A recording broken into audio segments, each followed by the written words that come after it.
रात के 2 बजे अगर आपको कोई बिना दिखाई दिए आपको छूने लगे तो आप क्या करोगे? आपको कैसा लगेगा? और अगर वो इंसान ही ना हो। आज की कहानी है नव्या शर्मा की, जो कि एक डॉक्टर थी, पीडियाट्रिशियन की। उसका सिलेक्शन हुआ था बैंगलोर में, क्योंकि उसे बैंगलोर का एक हॉस्पिटल ज्वाइन करना था। बहुत ही सिंपल लड़की थी, बहुत ही सिंपल परिवार से बिलोंग करती थी, बहुत ही पढ़ी लिखी अच्छी खानदान की लड़की थी वो। उन्होंने मुझे बताया कि वो बैंगलोर जाने वाली थी अपने हॉस्पिटल को ज्वाइन करने के लिए। इसके दौरान जो उनके साथ ये हादसा हुआ, ये आपका दिल दहला देगा दोस्तों। तो आज की कहानी पूरी सुनना, कहानी को पॉज मत करना या आगे पीछे मत करना, क्योंकि आप पॉइंट्स मीट नहीं कर पाएंगे। बहुत सारे इसमें करेक्टर्स हैं, तो कहानी ध्यान से सुनिएगा। नव्या दिल्ली की रहने वाली लड़की थी। उसका परिवार शांत, सीधा, अपने में ही खुश रहने वाला परिवार था। मिडिल क्लास फैमिली से बिलोंग करती थी नव्या। और उसके पेरेंट्स की एक लौती बेटी थी नव्या। नव्या एक पीडियाट्रिशियन थी, बच्चों की डॉक्टर, और दिन भर हॉस्पिटल में छोटे बच्चों की देखभाल करना, उनको देखना और रात को थक हार के घर आ जाना, यही उसका रोजाना का रूटीन था। जिंदगी बिल्कुल नॉर्मल चल रही थी, जैसे सबकी चल रही होती है। उसको पता भी नहीं था कि उसके सामने क्या चीज आने वाली है। उसने कभी अंदाजा भी नहीं लगाया था कि आखिरकार कोई किसी इंसान, किसी लड़की के साथ ऐसा भी हो सकता है कि एक जो इंसान ही नहीं है वो जाने के बाद भी वापस आके उसे इस तरह से छू सकता है। तभी एक रात सब कुछ बदल गया। उस दिन नव्या की नाइट ड्यूटी थी हॉस्पिटल में। उन्होंने मुझे बताया कि वो नाइट ड्यूटी पे थी। सब कुछ नॉर्मल था हॉस्पिटल में, कॉरिडोर्स में फ्लिकरिंग लाइट्स और थोड़ा और काफ़ी एक अजीब सा सन्नाटा था हॉस्पिटल में। तभी कुछ देर बाद वो अपने कैबिन में कुछ चीज़ें कुछ नोट पैड पे लिख रही थी। तभी उसका कज़न श्री वहाँ आ पहुँचा उससे मिलने के लिए, और वो अचानक डर गई। और बहुत ही मौसम ख़राब हो रहा था, बारिश पड़ रही थी बाहर, बहुत तेज़ हवाएं चल रही थी, दरवाजे बंद खुल रहे थे। हाँ, लेकिन धीरे धीरे नव्या को यह महसूस होने लगा कि शायद उसे कोई देख रहा है, उसके आसपास कोई है और वो अकेली नहीं है यहाँ पर। ऐसा लग रहा था कोई उसे छिप छिप कर देख रहा है, और उसके कानों में से एक गूंजती हुई आवाज़ें जा रही थी। तो वो डर गई। अचानक उसने देखा कि श्री एकदम गायब हो गया वहाँ से, और उसका फ़ोन बजने लगा बहुत तेज। जब उसने फ़ोन उठाया तो पता लगा उसकी माँ ने उसको फ़ोन पे पूरी बात नहीं बताई। उन्होंने बताया कि उसकी माँ ने बताया कि तुम जल्दी से यहाँ आ जाओ, कि खबर अच्छी नहीं है। तो वो अचानक से जब घर पहुंची तो उसने देखा जो उसकी चाची का लड़का, जिसका नाम श्री था, वो मर चुका था। उसकी माँ ने बताया कि वो 2 घंटे पहले छत से कूद के उसने अपनी जान दे दी। फिर अचानक से उसकी चाची उसके पास रोते हुए आई और बोली कि ये सब कुछ तुम्हारी गलती है नव्या, तुम जानती थी कि श्री तुमको मोहब्बत करता है, तुमसे प्यार करता है। तो वो बोली मेरी इसमें क्या गलती है चाची, मैंने उसको कभी इस नज़र से नहीं देखा था, आप मुझे ऐसा क्यों बोल रही हैं। मगर उसकी चाची बोलने लगी, नहीं नव्या, तुम्हारी ही गलती है, तुम्हारी वजह से मेरे लड़के ने अपनी जान दे दी। क्योंकि उनकी कम्युनिटी में कुछ ऐसा है कि वो कज़न्स में भी शादी कर सकते हैं, मगर नव्या ने उसे उस नज़रों से कभी नहीं देखा था। उसने मुझे बताया कि चीज़ें चल रही थी, मगर नव्या ने उस श्री को कभी उस नज़र से नहीं देखा, कभी भी। और फिर जो हुआ वो किसी भी इंसान के साथ नहीं होना चाहिए, मैं यही कहूँगी। उस रात एक ऐसी ताकत ने उसे छुआ कि उसकी पूरी रूह कांप गई। वो समझ नहीं पाई कि आखिर हो क्या रहा है मेरे साथ, क्योंकि उसे अंदाज़ा ही नहीं था कि चीज़ें कहाँ तक पहुँच चुकी है, उसके ना जानते हुए भी। फिर नव्या ने मुझे बताया कि उसे ऐसा लग रहा था कि उसके साथ शारीरिक शोषण कर रहा है कोई, उसे छूना चाह रहा है, जिसे वो देख नहीं पा रही थी, समझ नहीं पा रही थी, और ना ही उसको पता लग पा रहा था आखिर है कौन। जैसे कोई उसे अनदेखा साया उसके साथ जबरदस्ती कर रहा हो। क्या वो सिर्फ एक भ्रम था उसका? कमेंट करके बताओ मुझे। अगर आपके साथ आपको ऐसा महसूस हो कि आपको कोई छू रहा है और आप उसे देख नहीं सकते, ना महसूस सिर्फ महसूस कर सकते हैं, आपके आसपास है और आपको छू रहा है, मगर आप समझ नहीं पा रहे हो कि आखिर है क्या। तो फिर आप क्या करोगे ऐसी कंडीशन में। मैं ये चीज़ बता रही हूँ, मेरे गूस बम्स आ रहे हैं इस टाइम पे लिटरली, बिकॉज मैं भी एक लड़की हूँ और एज अ गर्ल अगर किसी के साथ ऐसी चीज़ होती है तो सोच के भी डर लगता है कि ऐसी चीज़ कैसे हो सकती है, कोई मर के वापस कैसे ऐसी चीज़ कर सकता है। कहानी में बने रहिएगा, कहानी बहुत ही इंटेंस होने वाली है। अब क्या वो नव्या का भ्रम था सिर्फ? अब वो ही जानती थी कि उसके साथ क्या क्या चीज़ें घट रही थी, या हॉस्पिटल में सच में कोई बुरी आत्मा मौजूद थी उसके आसपास।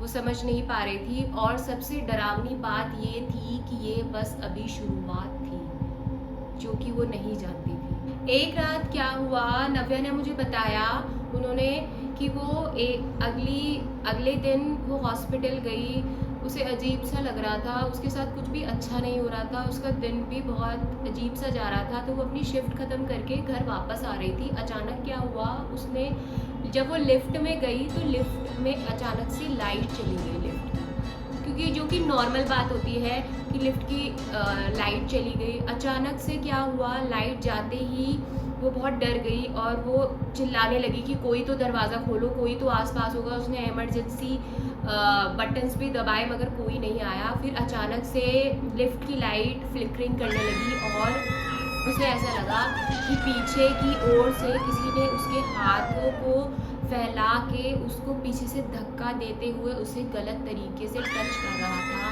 उसकी कमर को छू रहा था, उसके हाथों को, उसके गर्दन पे। उसको ये महसूस हुआ, वो बहुत तेज चिल्लाने लगी और अचानक से क्या हुआ कि लाइट आ गई और सब कुछ नॉर्मल हो गया, जैसे कुछ हुआ ही नहीं था। जैसे ही लाइट आई, लिफ्ट बाहर से खुल गई। अचानक से उसकी एक फ्रेंड जो उसके साथ डॉक्टर थी, जो उसी की टीम में काम करती थी, वो अंदर आई। तो उसने नव्या से पूछा, नव्या क्या हुआ, तुम तो बहुत डरी हुई लग रही हो मुझे नव्या। तो नव्या बोलने लगी, नहीं घबराहट हो गई क्योंकि लाइट चली गई थी, मैं अंदर ही थी और कोई आया भी नहीं, तो बस यही हुआ। और फिर उसके बाद वो घर चली गई, मगर वो जानती थी कि कुछ तो ऐसा है जो कि उसे बहुत ज़्यादा अंदर से तकलीफ़ दे रहा था। और एज अ डॉक्टर वो ये भी सोच रही थी, अगर मैं ये चीज़ें किसी को बताती हूँ तो कोई मुझ पे भरोसा करेगा, क्योंकि मैं खुद एक डॉक्टर हूँ और डॉक्टर होके अगर मैं दूसरे से ये चीज़ें बताऊँगी तो शायद ही कोई मेरा भरोसा करेगा। मुझे नहीं लगता कि कोई मेरा भरोसा करे। रात तो सब कुछ नॉर्मल रहा। फिर अगले दिन वो हॉस्पिटल आई। उसका दोस्त नीरज उसे देख के बहुत परेशान हो रहा था। वो कहीं ना कहीं उसे लाइक करता था, प्यार करता था, मगर उसके सामने नहीं बोल पा रहा था। वो दोनों सोफे पे बैठे हुए थे आगे रिसेप्शन के। तो नीरज ने नव्या से पूछा कि आखिर नव्या तुम्हें हो क्या गया है, तुम बहुत अजीब से रहती हो, कटी कटी रहती हो और न किसी चीज़ में ज़्यादा ध्यान देती हो और अपने में ही रहती हो, बड़ी गुमसुम सी रहती हो, आखिर हुआ क्या है तुम्हें।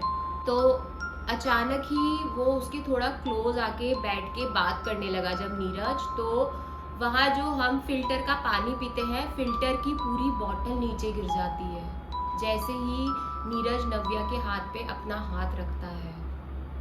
और नव्या को वही आवाज़ दोबारा अपने कानों से जाती हुई सुनाई देती है और वो डर के एकदम खड़ी हो जाती है और वहाँ से चली जाती है, क्योंकि उसे पता होता है कि कुछ तो अजीब है, मगर वो समझ नहीं पाती। उस वापस घर जाती है और बहुत ही ज़्यादा परेशान हो जाती है। इतना ज़्यादा परेशान हो जाती है कि उसके दिमाग पे इतना प्रेशर बन जाता है इस चीज़ों को लेके, क्योंकि वो समझ ही नहीं पाती। और उस रात एक गलती और हो जाती है कि वो घर में अकेली हो जाती है। उसके माँ बाप किसी फंक्शन में चले जाते हैं और वही रात उसके लिए सबसे ख़राब रात हो जाती है, उसकी ज़िंदगी का सबसे ख़राब पल, क्योंकि वो नहीं जानती थी कि आखिर क्यों, आखिर क्या हो रहा है। वो चिल्ला चिल्ला के अपने रूम में बोलती है। उसने मुझे बताया कि वो चिल्ला के बोलने लगी, आखिर तुम हो कौन, मुझे क्यों परेशान कर रहे हो इस तरह से। और वो समझ जाती, क्योंकि श्री जो परफ्यूम लगाता था, जैसे ही वो साया उसके करीब आता था वो समझ जाती थी कि श्री ही है, क्योंकि वो उसके परफ्यूम की महक को जानती थी। तो वो चिल्ला के बोलती है कि मैं तुमसे प्यार नहीं करती और ना ही कभी करूँगी, ना ही मैंने तुम्हें कभी चाहा है, ना ही मैं तुमसे कभी प्यार करूँगी। तुम्हें जो मेरा बिगाड़ना है बिगाड़ लो, आओ मैं यहीं पे हूँ। और उसका यही बोलना गलत हो जाता है, क्योंकि वो बहुत डिप्रेस्ड हो जाती है, किसी को कुछ बता नहीं पाती है, तो वो चिल्ला चिल्ला के बोलने लगती है और जा कर के सो जाती है। उसका दोस्त उसे मिलता है नीरज, और उसे बोलने लगता है, अगले दिन उसका बर्थडे होता है मेनली, तो उसका दोस्त नीरज उसके पास आता है और बोलता है कि नव्या हैप्पी बर्थडे, और आज मेरी तरफ से तुम्हारे लिए एक सरप्राइज़ है, मैं तुम्हें डिनर पे लेके जाना चाहता हूँ अपने साथ, और फिर मूवी भी ले जाना चाहता हूँ। अपना थोड़ा सा मूड ठीक कर लो, आज तो तुम्हारा बर्थडे है। मगर उसका मूड बहुत ज़्यादा बिगड़ रखा होता है, क्योंकि वो बहुत ज़्यादा परेशान हो रखी होती है, पर वो कुछ बताती नहीं, ना ही बता पाती है। मगर वो जिस तरह से उसे सिंपैथी देता है नीरज, तो वो कहीं ना कहीं उसको संतुष्टि हो जाती है कि इस समस्या का सलूशन तो मैं निकाल ही लूँगी, क्योंकि वो बोलता है कि जो भी समस्या है मेरे से डिस्कस करो, मैं तुम्हारी समस्या, हम तुम्हारी प्रॉब्लम मेरी प्रॉब्लम है नव्या, हम दोनों मिलकर सॉल्व करेंगे। तो वो बहुत रिलैक्स्ड हो जाती है और आराम से बैठ जाती है। और फिर जो घटना घटती है वो तो नीरज भी नहीं समझ पाया। उसने मुझे बताया, नव्या ने, कि नीरज को आज तक नहीं पता लगा कि वो आखिर था क्या, कि ऐसा हुआ क्या था, कि बताती हूँ मैं क्या हुआ। अब जो मैं आपको बताने वाली हूँ, ये बात सुन के आपके हाथ पैर ज़रूर ठंडे पड़ जाएंगे और आप एक पल को गुमसुम हो जाएंगे, क्योंकि वो दोनों जा रहे थे मूवी देखने। वो दोनों उसका फ्रेंड नीरज कार ड्राइव कर रहा था, और कार ड्राइव करते वक्त अचानक से दरवाज़ा खुलता है नीरज की तरफ का, और उसे कोई बाहर खींच लेता है, और बाहर खींच के पीछे से ट्रक आ रहा होता है, वहाँ धकेल देता है। और उन लोगों को समझ ही नहीं, और किसी भी तरह से नीरज अपने आप को बचाता है। अगर वो अपने ऊपर ध्यान ना देता या वो थोड़ी सी जल्दी नहीं बरतता, तो वो आज जिंदा नहीं होता। और ऑलमोस्ट नव्या को तो यही लगा था कि वो मर चुका है, जिस तरह से वो उस ट्रक के सामने धकेला गया था। और वो जो पल था नव्या के लिए इतना खौफनाक था कि उसे समझ ही नहीं आया कि आखिरकार ये हो क्या रहा है। फिर वही खुशबू उसके इर्द गिर्द महकने लगी, और वो समझ गई कि ये इसी के काम है, श्री ही मेरे आसपास है जो ये सब कर रहा है। और वो गुस्से में नीरज को रोती हुई बोल के गई, नीरज तुम प्लीज़ मुझसे दूर रहो, मेरे आसपास भी मत आना, वरना अगर तुम अपने को जिंदा चाहते हो तो मेरे पास मत आओ, ना ही मुझसे बात करो, ना ही मेरे इर्द गिर्द आओ कहीं भी, क्योंकि मैं तुम्हें नहीं बता सकती कि मेरे साथ क्या चल रहा है। फिर उसके बाद वो घर चली गई। उसके माँ बाप कल आने वाले थे, आज भी वो अकेली थी अपने घर में। और आज रात जो हुआ, उसकी लाइफ को उसने हमेशा के लिए ख़त्म कर दिया। वो एक पीडियाट्रिशियन डॉक्टर थी, काफ़ी सारे सपने थे उसके। उसका एक बड़े हॉस्पिटल में सिलेक्शन भी होने वाला था, ऑलमोस्ट हो गया था बैंगलोर के हॉस्पिटल में। और काफ़ी सारी चीज़ें उसने सोच रखी थी, मगर ये चीज़ उसने कभी नहीं सोची थी कि ऐसा भी कभी हो सकता है। अब नव्या ने जो मुझे बताया, तो बताते बताते खुद भी रो पड़ी।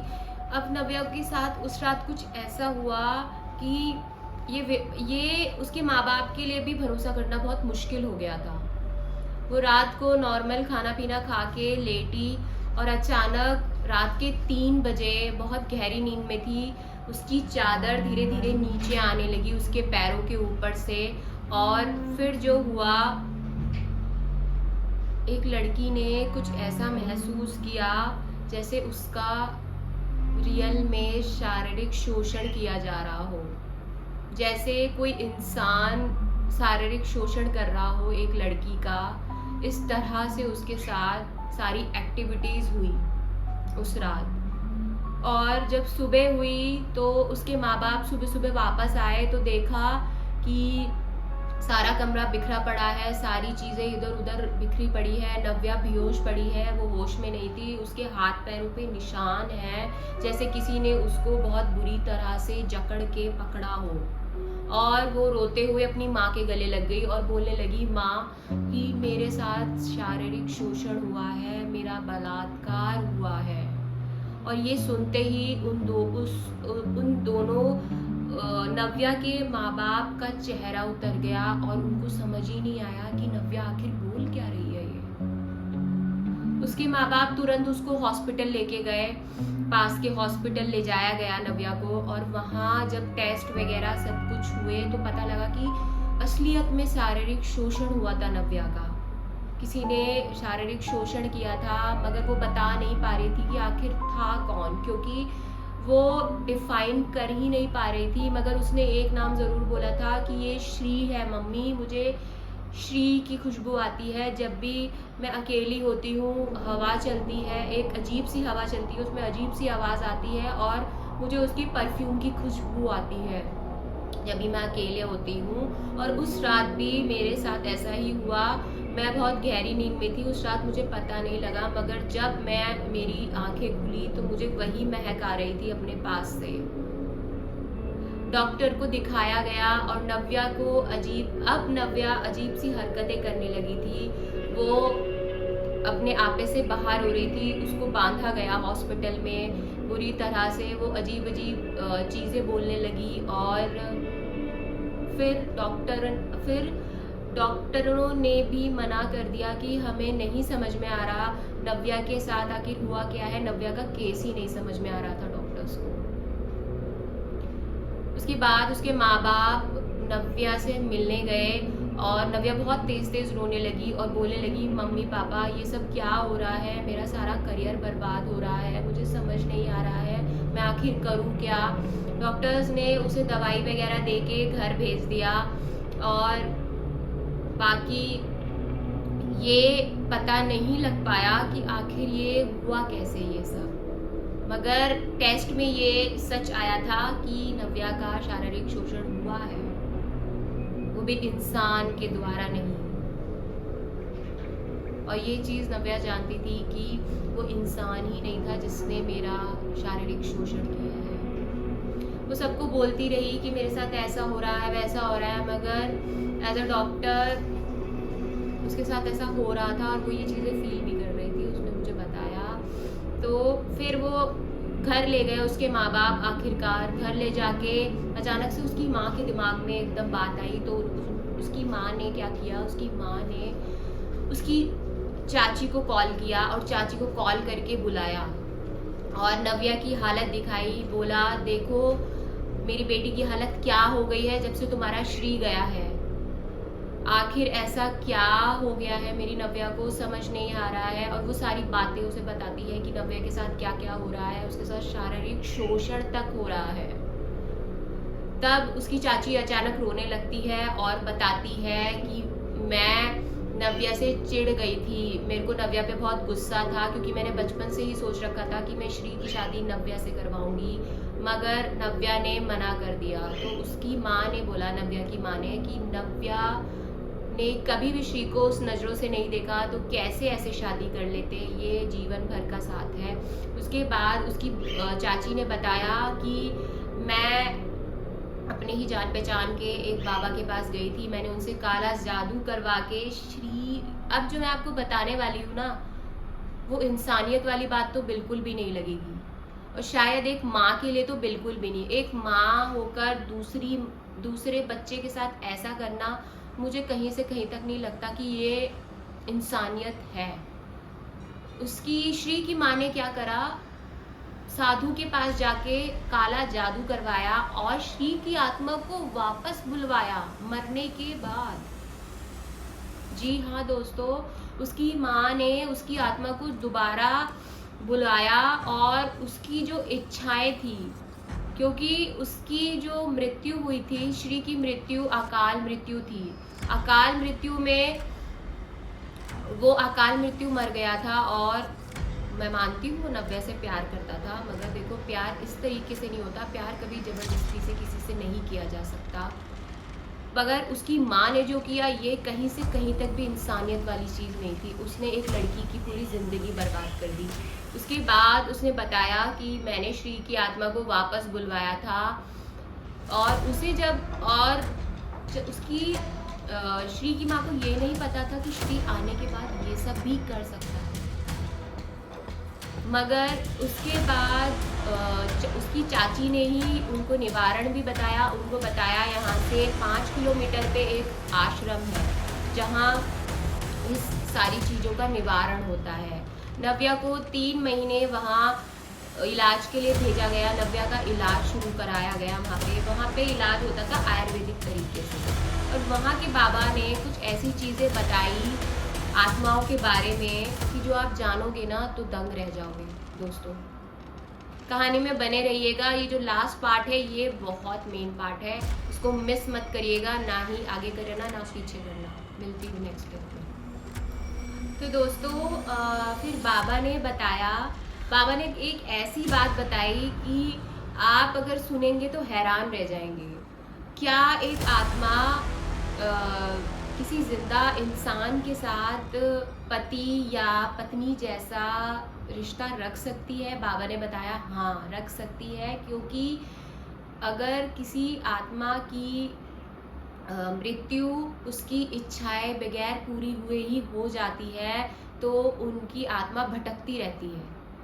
बाबा ने बताया कि इनकी आत्मा तब तक भटकती है जब तक ये अपनी इच्छाओं को पूरा नहीं कर लेते।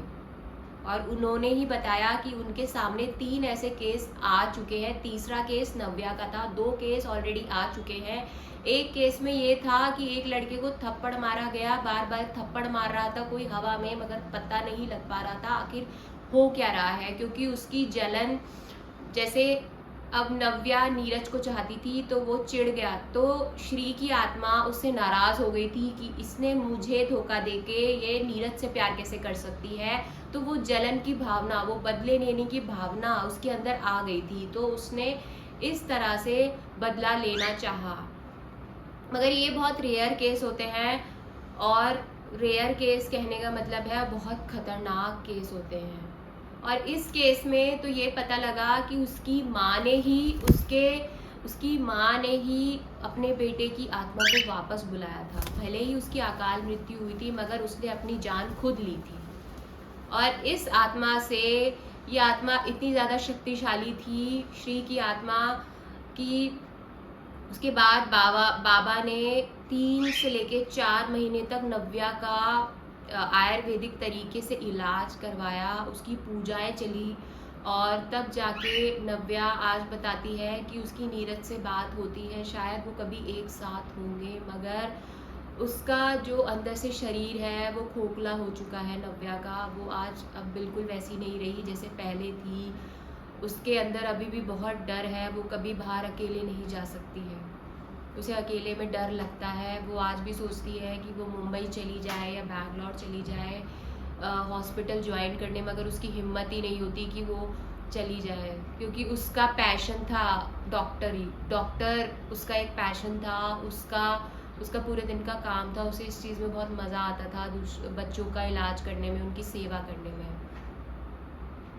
पर उसने मुझे बताया कि जो मेरे साथ हुआ, भगवान न करे किसी और लड़की के साथ कभी हो, क्योंकि कई लड़के ऐसे होते हैं कि बिना सोचे समझे ही अपने मन में इमोशंस पालने लगते हैं, मगर सामने वाले को जानना बहुत ज़रूरी होता है कि वो बंदा उसके बारे में, आपके बारे में क्या सोचता है, उसके इमोशंस क्या हैं, उसके आपको लेके आप अंदर क्या चीज़ चल रही है, क्या नहीं चल रही है। तो आज की कहानी यही ख़त्म होती है, और चैनल को सब्सक्राइब कर लेना दोस्तों। और ये है मेरी रियल सब्सक्राइबर हॉरर स्टोरीज़ का चैनल, तो आप भी मुझे अपनी स्टोरीज़ भेज सकते हो, और हो सकता है अगली स्टोरी आपके ऊपर हो। और हाँ, मैंने अपनी ईमेल आईडी की डिटेल्स ऑलरेडी मेंशन कर रखी है पेज पे, तो आप वहाँ से ईमेल आईडी लेके मुझे अपनी स्टोरीज़ भेज सकते हो। अगली स्टोरी आपके ऊपर होगी मेरी। और हाँ, ओम साई राम, अपना ख्याल रखें, टेक केयर, बाय बाय।